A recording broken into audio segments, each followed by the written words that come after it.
बात हुई थी और सारी चीज होने के बाद। साहब ये दवाई दे दीजिए।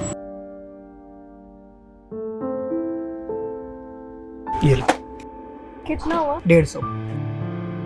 ये लीजिए। अरे मैडम ये चिल्लर कहाँ से ले आए? 1 मिनट, ये तो 90 रुपए की है, दवाई पूरी 150 रुपए की है। साहब रख लीजिए, हम बाद में दे जाएंगे, अभी हमें बहुत जरूरत है। एक काम करो, वो बाद में आना तभी पूरे पैसे लेके आना, जाओ यहाँ से। अरे यार जाने दे ना, बोल रही है बाद में पैसे दे देगी तो कोई दिक्कत नहीं है ना, दे दे दवाई। अरे भैया आप नहीं जानते इन जैसे लोगों के बारे में, ये बीमारी का बहाना बना के फ्री में दवाइयाँ ले जाते हैं। अरे यार तू भी ना, मैं दे देता हूँ पैसे। अरे आप क्यों कर रहे हैं? अरे मैं दे रहा हूँ ना, कोई दिक्कत नहीं है, तुम इनको दवाई दे दो बस। ठीक है, हो गई पेमेंट, ले लो। धन्यवाद, धन्यवाद साहब।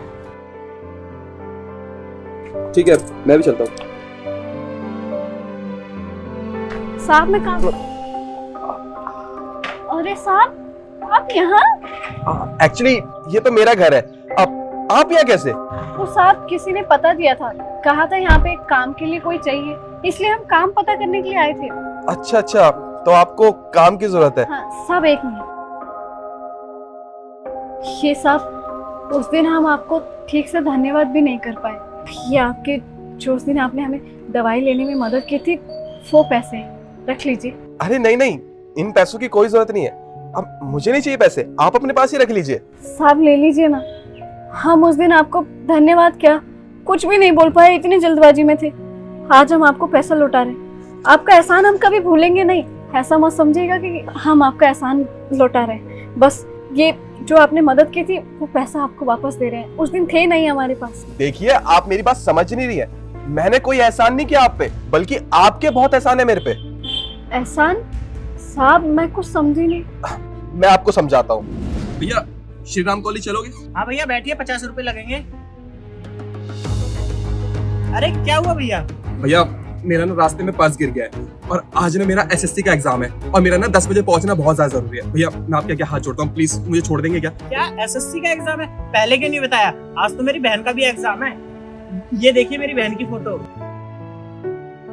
आपने पहले क्यों नहीं बताया? मैं आपको छोड़ देता हूँ, चलिए आप टेंशन मत लीजिए पैसे वैसे की। बहुत बहुत शुक्रिया भैया, थैंक यू। अगर आपका भाई सही टाइम पे मुझे एग्जाम हॉल में नहीं छोड़ता ना, तो मैं आज इस पोजीशन पे नहीं होता। पर एक बात मुझे समझ नहीं आई, आपके भाई ने मुझे बताया था कि आप पढ़ने में बहुत ज्यादा होशियार हैं और आप भी एसएससी की तैयारी कर रही हैं। मतलब आप घर घर जाके सबसे काम मांग रही हैं, मुझे कुछ समझ नहीं आ रहा। साहब हमारे जो भैया है ना, जब हम पेपर देकर आए थे उसके बाद उनका एक्सीडेंट हो गया। पेपर 1 पे तो हमने पास कर लिया था, लेकिन पेपर 2 देते टाइम भैया की हालत बहुत खराब हो गई। भैया का इलाज अभी भी चल रहा है, जो भी बचा पैसा था सारा खर्च हो गया इलाज में।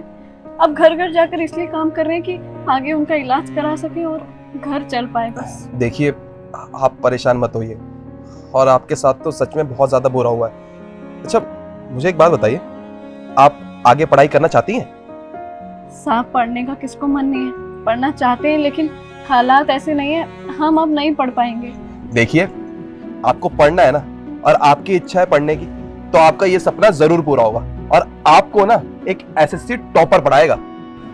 SSC topper? मतलब ये कि मैंने एसएससी में टॉप किया है और आज से मैं आपको पढ़ाऊंगा, आपको किसी भी चीज की टेंशन लेने की कोई जरूरत नहीं है। पर साहब अगर हम पढ़ाई करने लग जाएंगे तो घर का खर्चा कैसे चलेगा? और आपको बताया ना भैया अभी भी बीमार है, उनका दवाई खर्चा सब कुछ कैसे चलेगा? आपको किसी भी चीज की टेंशन लेने की कोई जरूरत नहीं, मैं हूं ना, मैं सारी चीज करूंगा। और आज मैं जो कुछ भी हूं आप लोगों की वजह से तो हूं। आपके भैया मुझे सही टाइम पे एग्जाम हॉल में नहीं छोड़ते तो मैं आज इस पोजीशन पे नहीं होता। देखिए मुझे ना आप लोगों की मदद करके सच में बहुत अच्छा लगेगा, इसलिए मैं भी चाहता हूं कि आप भी एसएससी में टॉप करो। आपका बहुत बहुत धन्यवाद भैया, हमें तो लगा था कि हमारे सपने यूं ही खत्म हो गए और आप तो हमारे लिए देवता बनकर वापस से आ गए। कितनी बार मदद करेंगे आप हमारी? देखिए इस चीज की कोई जरूरत नहीं है, आप कल से 9 बजे शार्प मेरे घर पे आएंगे और पढ़ाई करेंगे, उसके साथ कुछ नहीं करेंगे, ठीक है?